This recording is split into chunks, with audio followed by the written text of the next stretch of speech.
हमारे ड्राफ्टिंग वाले सब्जेक्ट में जो अगला बहुत इंपॉर्टेंट क्वेश्चन है वो है right A bail application in a bailable offence. अगर आपसे पूछा जाए कि एक बेलेबल ऑफेंस में बेल एप्लीकेशन किस तरीके से लिखी जाती है, तो आप सबसे पहले तो बेल को डिफाइन करेंगे कि बेल होती क्या है।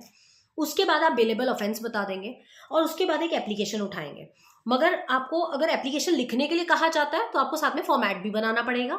नहीं तो आप ऐसे बताएंगे कि एक एप्लीकेशन कैसे लिखी जाती है। तो in order to get bail in bailable offence, जो सस्पेक्ट होता है उसको सबमिट करना पड़ता है फॉर्म नंबर 45।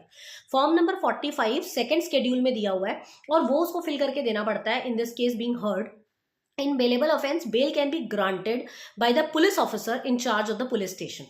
बेलेबल ऑफेंस में पुलिस वाले बेल ग्रांट कर देते हैं, बट नॉन बेलेबल ऑफेंस में हमेशा कोर्ट से जाके बेल लेनी पड़ती है आपको। There is a provision in section 437 subsection 4 that empower police officer to grant bail while recording the reason in writing in case of non bailable offense also.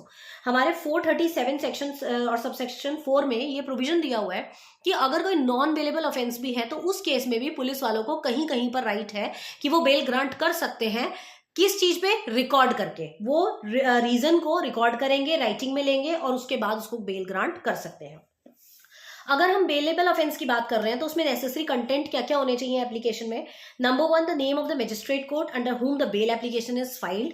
Number 2, section of CrPC उसमें mention होना चाहिए जिसके under application move की जा रही है। फिर name of the parties must be mention, parties का नाम उधर मेंशन होना चाहिए। FIR number should be mention, वहां पर एफआईआर नंबर भी मेंशन होना चाहिए। पुलिस स्टेशन का नाम मेंशन होना चाहिए। डेट जिस दिन कस्टडी में लिया गया है अक्यूज को, उस दिन की डेट होनी चाहिए।